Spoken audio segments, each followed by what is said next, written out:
This is actually like we're pre-recording one instead of doing a live stream. My phone charger is being stupid. Sorry, guys.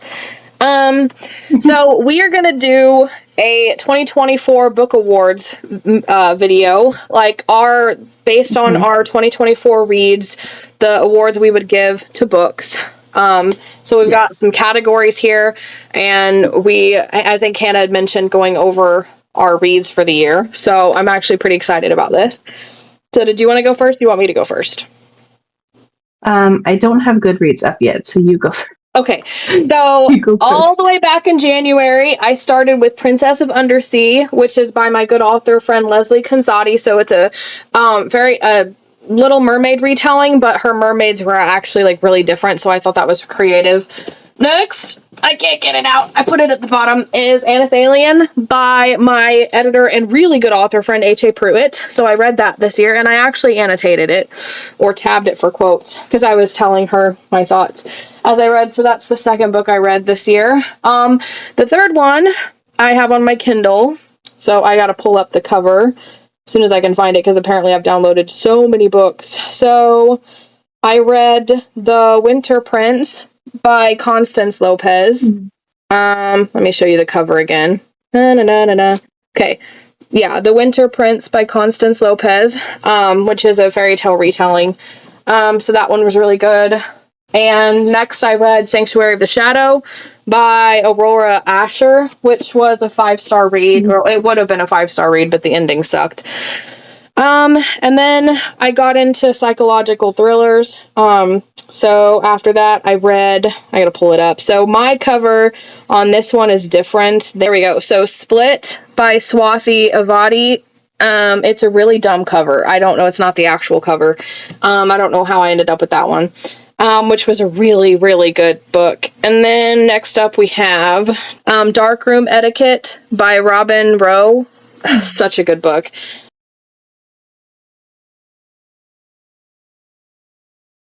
Next up was Boy Toy. Again, different cover. I don't know why. That's not the actual cover, but Boy Toy by Barry Lyga. And then I read Set This House in Order. I got Kindle Unlimited, so I actually borrowed it from Kindle Unlimited, and but I have the sample, so of course it disappears. So I read it and gave it back because I don't have Kindle Unlimited anymore. But Set This House in Order by Matt Ruff. So that was the next one. And then The Everqueen by L.J. Andrews, which was a 5-star read. It was very, very good. And then now we're getting into the big ones that really kind of changed my everything. Fourth Wing by Rebecca Yarros and Iron Flame by Rebecca Yarros. And then this isn't listed on my Goodreads for some reason, but I did read it this year. So A Court of Silver Flames by Sarah J. Maas. So I did that one next. My stack is going to fall down. And then I don't have the cover for this one, but I read an arc of Tiny Sam and the Towering Mountain. It's a kid's book. I read it for my author friends. So that was next. And then after that, I don't know if I still have that on here, but I read Cyclone by Janie Crouch. And I bought the whole series and then I didn't like so I gave it back and got a refund for it. But I read Cyclone. I don't have the cover for that one. But after that, I read The Serpent and the Wings of Night by Carissa Broadbent. So that was next. And then, Wolfie. After that, I read where did they go? Okay. All 5 of the Coastal Hope series by Jessica Ashley. So Pages of Promise, Searching for Peace, Second Chance Serenity, Tactical Revival, and Perilous Healing. So that was last month. And then I read Bloodguard by C.C. Robson. So that was my latest read. So that's it. That's my 2024 so far. Okay. All right. So okay, I need to go back to the other page. I won't be able to show you the covers because I don't have all of them with me right here this second. But there are a lot of them are back there on the bookshelf. I started with Fractal Noise by Christopher Poloni. was actually a prequel to a series of his. Let's see. I'm just reading through what my Goodreads challenge says. Okay, so A Court of Silver Flames. I think I read that one at the beginning of the year. Fourth Wing and Iron Flame. Yep. I had read Assassin's Blade at the very end of 2013, so I read Assassin's Blade first, but that was last year. So I read Throne of Glass. I read a comic from the Star Wars: The Old Republic era. It's called The Lost Sons. Cool. It's the first comic in that series. Let's see. I read Five Nights at Freddy's: The Silver Eyes. I'd had a student that would come in with a lot of FNAF books, and so it kind of got me curious. I finally read Eragon by I think it's by Christopher Polony as well, I think. So I finally read that one finally. I finally was able to actually read through and finish Midnight Sun. It had been on my bookshelf for a while, and so I got that one done. I read this cute little picture book called Together by Luke Adam Hawker. It was really, really sweet. Let's see. I then read Light of the Jedi by Charles Soule. That's the High Republic, so a book in the High Republic series. I read Fourth Wing a second time with you and Alicia when you guys read them together. Okay. I read Crown of Midnight, Heir of Fire, and Queen of Shadow. I read all three of those at one time, right after the other. Yeah. Then I read or listened to the dramatic audiobook, the dramatized audiobook for 1984 by George Orwell. That was a very thought-provoking book. Mm-hmm. I was very surprised. I was pleasantly surprised by that one. Serpent in the Wings of Night was my next one. Then I read The Hobbit by J.R.R. Tolkien. I read the ARC version of Immortal, your book. I read Six Scorched Roses, and then Ashes and the Star-Cursed King. And then I read Empire Storms and Tower of Dawn. And then I'm currently working in Kingdom of Ash. I'm currently working through Throne of Glass, so I forgot to mention that too. So, all right. So our first category is our favorite book of the year. So okay. I don't think I can pick just one. That's my problem. You've interviewed. Oh, I restricted myself to one book per category. Oh, you suck. Ooh. Yep. One book. I don't know. Okay. All right. Uno libro. All right. I'm going to do some runners up. But so who are you? I'll let you Honorable mentions. Yeah. Okay. My favorite book so far this year. Now, Kingdom of Ash may end up taking place of this. I haven't yet to decide. Yeah. But Queen of Shadows was probably my favorite.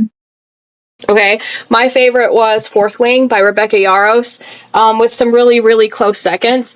I don't know, there was something Fourth Wing would have been my honorable mention. Yeah, there was something. Fourth Wing was my honorable mention for that. Okay, there's something about Fourth Wing that just kind of changed things and revitalized me and my reading in the fantasy genre, and it felt so new and invigorating. It blew me away, and it drew. I remember, I literally will never forget being in the car on our vacation. Yeah, and literally we had to get out, go to a shop, come back in, and every time you'd start the car, I'd rush to my seat, what's gonna happen next, And it was this new feeling that was the first of all of these epic fantasy books, finding my fantasy books again that I like to read. So it felt revitalizing. So, but my honorable mentions are going to be Bloodguard and Serpent in the Wings of Night, because honestly, these are my top 3 favorite fantasy books of all time. And I remember thinking this one is the book I've been waiting my life to find. And this was just so new and different that I love how this is kind of a thing on its own. So, yeah. All right. Least favorite book. Least favorite doesn't mean that it's not a bad book, because that was what you had to reiterate that with me. Because I'm I didn't hate any of the books that I read this year. I'm if you asked me last year, I could have picked one. Even if they're all good, which one was your least favorite? All right, I'm gonna have to think about this for a second. All right, I have Mine. Okay. All right, you want me to go first? Oh, okay. Oh, good. All right. I thought we were going to go at the same time. Oh, yeah, okay. Okay, Mine at the is same time. Set This All right. House in Order by Matt Ruff. I can never find the author name because it's a confusing cover. So yours Mine is Throne of Glass. Okay. Throne of Glass. But Right. the first one in the series. That's known for being the lowest one of the whole series, even though the whole series is good. So, but on this one, I loved this book, and it was like the main character had DID, so it was like a really interesting psychological thriller kind of thing. Not really a thriller because there was no action to it, really. It was just kind of about the chaos of living with DID, but it's a really good, and it started to set up this really good romance, but there was a twist in the end that changed the whole story, and I just, it's the least favorite, and for me, the twist did change things for me, but overall it probably would have been like a four-star read for me without that twist. So all right, we're gonna pull up the categories. Okay. Favorite author of the year. Not necessarily your most read. I know on the Fable app, it'll list your favorite author as the one you've read the most, which for me would be Jessica Ashley, who is a good author. Mine is just like mine is based on like the one I've enjoyed the most. Okay. I don't know. Well, I've got mine, so whenever you let me see. Okay. I'm gonna do a runner up, and then I will do my main one. Actually, I'm torn now. I'm gonna do a runner up because this one is like really close. I'll do a runner up as well. You ready? Okay. Mine runner is up first. Oh, if you're doing your runner up. Are you doing your main one? Okay, main one. Sorry. Okay. Main one is Sarah J. Maas. Mine is CC Robinson, and mine is strictly based on her writing style of the big three, which is Rebecca Yarros and the one you just did, Sarah J. Maas. She's got the best writing style. Honestly, I love. I think Sarah, like specifically the Throne of Glass, has really gotten me into like epic fantasy. Yeah, and it's like I never would have thought that, because when I thought of epic fantasy, I would think of like the the guy that we were talking about that may not finish a series. What's that series called? George R. R. Martin. Game of Thrones. Game of Thrones. Yes. Like that was what was in my head as like high fantasy Game of Thrones, which I wasn't really into. Like I kept, for some reason in my head, I was thinking like medieval when I think of epic fantasy. You know what I'm saying? I don't know why that was in my head. It's common, but very it's not inaccurate the only description. Yeah. Yeah. But it's like, honestly, the more I would read this series, the more I'm like, I love it. And it's like, I'm not just like, oh, starstruck, I love every book. No, there are some books that I ended and I'm like, that's really frustrating. I don't like how that ends. Yeah. Or it's like, this one is really boring compared to all the others. But she and makes it's like, you feel so much, so I can see why she's a favorite. Yeah. And it's like, I love how you can see her growth as a writer throughout this series in particular, because it's so much longer than ACOTAR. But two, you see like Throne of Glass, she originally wrote that when she was like 16, and you get like that compared to the final one, and it's like huge difference in writing and like, I don't know, character growth and all, like, you know what I'm saying. So that would be my main one. All right, so runner up. All right, my runner-up for favorite author is Robin Rowe, is my first one.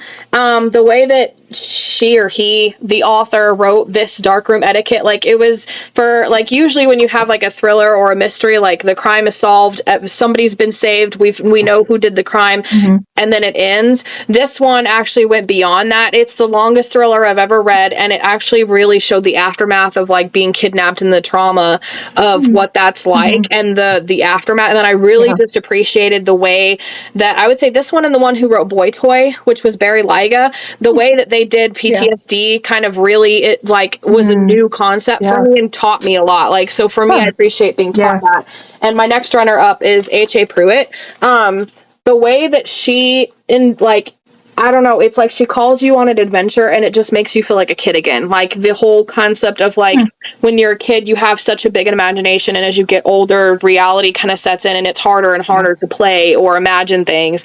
And being like an author and a gamer, I've always been very imaginative, and there was something really nostalgic about the way that she did that. And she's also revising this soon, so I'm pretty proud, interested to see, because that was my one critique, was that it needed a good revision, but she's doing that. So yeah, those are my runners up. What about you? That reminds me of that what you mentioned about with Pruitt. There's a quote that C.S. Lewis had that Yes. that like, eventually, like, someday you will be old enough to start reading fairy tales again. Oh, And I'm that's like, I so love good. that quote by I love C.S. that Lewis, quote. and it's just like, and it's like because he wrote Narnia for his kids, and that was like one of the big, like, one of the big his more famous quotes is that someday you will be old enough to start reading fairy tales again. Yep. And I'm like, I love that. And it's like that. I don't know, just growth as readers. I just love that. Yeah. My runner-up would be Carissa Broadbent. I think I'm saying that right. Yeah. It's the writer of the Crown of Naxia series. Yeah, he's really good too. He was my runner-up purely because I had never read anything like this before. And it was like, I don't know, it was just gritty, but yet heartfelt at times, but yet like sometimes I can catch plot twists and sometimes I can't. And this was one of those moments where I literally I got like blindsided by the plot twist. Like I'm like, oh, okay. You know, and it's like that's what's happening. And like I honestly boycotted book 2 for like a month or so, like a month, because I was angry at the male character. I'm still boycotting it. Yep. And I'm like, you know what I'm saying? And it's like, and I'm glad I continued reading because the book 2 is just as good. Yeah. But it's like, it's just, I don't know. And I have to commend her for her writing and her writing style and that and being able to do that. So, yep. All right. Next up, we have best cover. This one's hard. Oh, I don't actually have the physical book for this one because I loaned it out. All right. I think I've got I have the book jacket though, so that'll count. All right. You ready? Yeah. I was torn. I really did. I was thinking about Iron Flame as well. So I don't know. Yeah. I immediately when I now keep in mind I added this to my I pre-ordered it 2 years ago. It's been a long time, but I saw it and it immediately, I'm not necessarily a cover buyer. Like if a cover attracts me, I'll read the blurb, but I'm like, I'll read the blurb, see what it's about. And then that'll be yes or no for me. This one was like all the cover, like everything, the whole book, and even like the hardback, the regular, because usually if you take this off, you're just like left with a plain book, but like, I can't stop staring at that. And when you know, so there's like, to me, there's a lot of symbolism in it too, which I can appreciate. I forgot. So I kind of want to change mine. You can change yours. I just realized I didn't think about like the inside one. It probably would be. You bragged about that one so much. I know. I'm like, it's the Ashes and the Starcursed King. Yep. Also, the texture of the pages. Yes. That's a side category. Like, texture of the pages. Pages texture. I love that. But yes, this is my one swap. I'm not allowed to swap any of the others, but this one is probably just because of the hardback on the inside. Just looks it's fabulous. Really beautiful. The camera doesn't do it justice. It's in person. It's just it doesn't. It's so good. My runner-up would have been Fourth Wing and Iron Flame, though.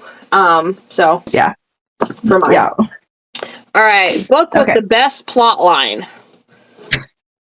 Okay. I thought these up ahead of time, so that's why I'm like, got it. I'm torn. Oh, we were gonna do character development too. I'll have to get up and get mine. Okay, yeah, character development's down on my list. Okay. Okay, good, because I forgot to grab it. I can't just keep doing Bloodguard for everything. I don't know. I'm torn. Okay, I think I got mine. Okay. Yeah, so, I don't know, this was just so different. It was like Hunger Games, but like more mature Hunger Games, and it had so much action in it and stuff, and my runners-up would be Fourth Wing and Bloodguard, but y'all already know that those are pretty much winning everything for me at this point. Yeah.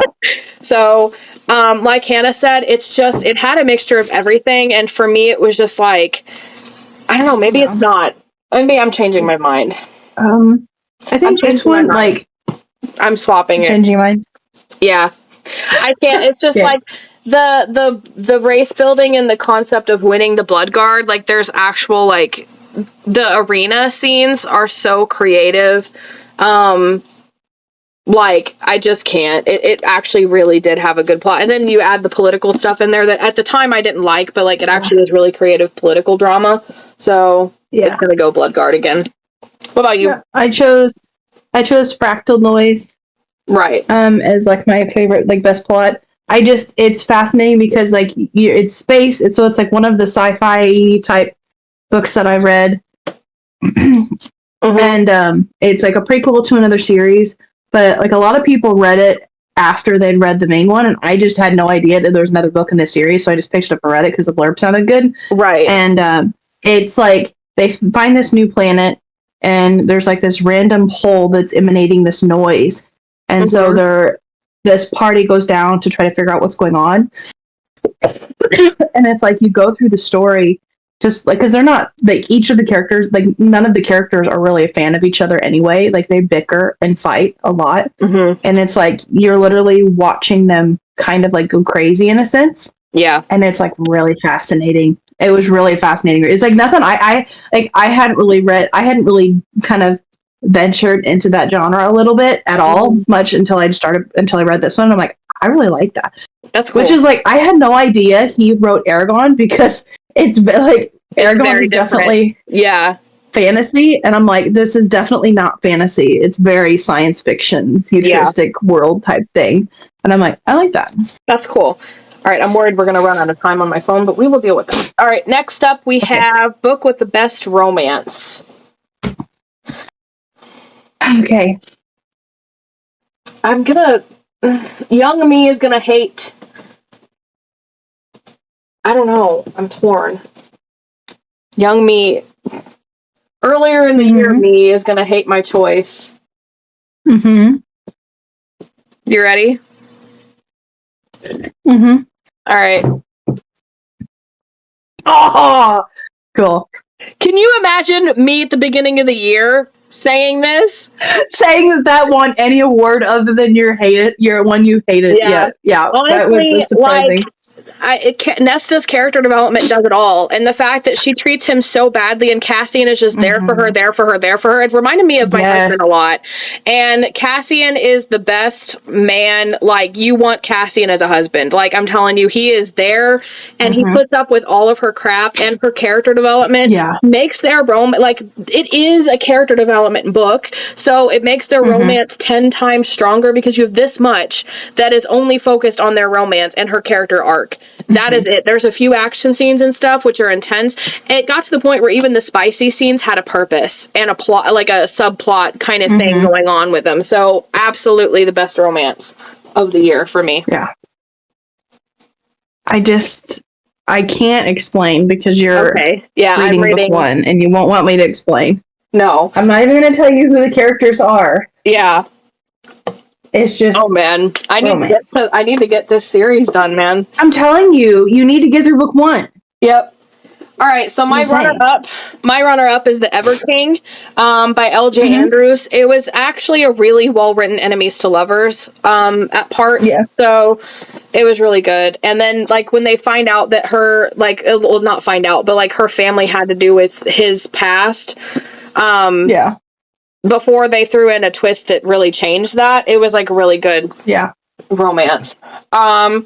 Your one true, I guess this is kind of the same thing, but like your OTP for the year, your favorite couple. Oh, it would have been the same one then. The same one? I don't know. For me, I guess it's the same one for me. That's Cassian. But for me, the runners up are the characters, the romance and Bloodguard. Yeah, I'll say this one is runner up for me. Yeah. But this one's winner, and then this one is runner up. Yeah. I love how Violet and Zayden aren't on here, but that's okay. All right, book that left you with the most withdrawal. Iron Flame is definitely a runner-up for me, because we've been waiting for Onyx Storm forever, so I would agree. Iron Flame. I lost Iron Flame. Here it is. Definitely runner-up. I literally am still struggling to not think about this book. It's like the TikTok trend of male like men thinking about the Roman Empire. It's like at any given moment, I'm probably thinking about Bloodguard. That's why I am with Skyrim. With the best twist. And I thank you because you reminded me about this, because when I first wrote it down, I was like, I don't know. Yeah. That, and I called one aspect of it, but the other one, I was like, wait, what? I know. One of those, you gotta sit up and like, oh my god. I know. Yeah. All right. Yeah. Most complex plot. Oh. I'm not even done with it yet, and I'm like, yeah, this is gonna go. Yeah. Complex plot. What are we even... Alright, I think for me, maybe I'm second guessing myself. I would say Iron Flame just because I'm just not gonna say words. Like so many other people and things got involved and things changed, and it wasn't just like a war college stuff. You know what I'm saying? Like when it got to the good part where I kept reading it again, it's like it got really good. Like, I am 25% way through the book, and I know automatically it's going to be this one. All right. You guys are probably tired of me doing this, but most action-packed. Ooh. Okay. Is this a surprise to anybody at this point? No. No. It had, I think, what was it, like 40, like, I don't know, it had 4 or 6 long chapters at the end. I told Hannah at one time, like, at the end, the ending boss fight was like 380 to like 420 or something. Well, like it was a long fight. So I have a feeling that if I were to have finished this one already, this one would have gotten this award too. Yeah. But I'm not finished with it yet, so it can't go in this one because I don't know for sure. So I'm going to go with this one. Okay. Oh, wait. Okay. All right. So I kind of already reached for my book before I even said anything, but best character development. Yeah, I had to. How come you have a cooler cover than me? Mine is such a dumb cover. I have the Barnes and Noble exclusive one, so it has like. So, yeah, it's literally it has just like a long book for Nesta's character development, and that's what this book is. So. I have all it is it has extra chapters in the back. Yeah. All right, and I think the runner-up for this one would be Fourth Wing, just because she goes from like this weak person who has this disease where her bones break and she has to live and survive. So it like she does become like a warrior kind of thing. That would be my runner-up too. All right, so next one, disappointing ending. You don't have to do this one if you don't have one that disappointed you. I had to just to bring this part up. Sanctuary of the Shadow. It was imagine like a 5-star read with a romance to me equal to like Fourth Wing or Serpent in the Wings of Night, like all the good romances we've had this year. Yeah. But the ending just shot everything in the foot. Like the ending was ruinous. It was like basically spoiler alert, because I'm pretty sure you're never going to read this, but it was like at the end he loses his memory, so it's one of those amnesia, we can't be together, he loses, he forgets their whole romance, but at the end they have a spicy scene and it's just fine, and that's like literally it ends with a spicy scene. She doesn't even recap anything, they just encounter each other, they get spicy, he feels drawn to her for no reason, and it ends the book. So the ending of this was so disappointing and so unsatisfying. So that's why I had to bring it up. So. Yeah. But yeah, that's pretty much it. So yeah, let us know if you guys had any for any of these categories based on what you've read this year. I hope you've enjoyed our 2024 Book Awards video. So this will be fun. Woo! Yep. I'd like to thank my mom, my dad. Yep, my mom, my sister, and my husband. Especially my husband, because he lets me, I'm an author all the time, so I have extra time to read. So, all right, I have to clean up this mess. I've got so many chaos. Yep. All right. See you guys with our check-ins. I don't know when this is going to go live, but we've probably done a live for our, December is coming to a close. We've got to get be on the lookout. I am concerned. So go check out our live streams. Be on the lookout. Like and subscribe. Be on the lookout. Yeah. Yes. And be on the lookout for our January TBR announcement, where we do our announcing live stream where we announce our books for January. So be on the lookout for that too. Yeah, we'll be doing one, and our wrap up. That'll be coming. We'll be doing eventually. Our wrap up soon. I mean, it's coming fast. Like it's all gonna hit. Oh yeah. So, all right. See you guys next time.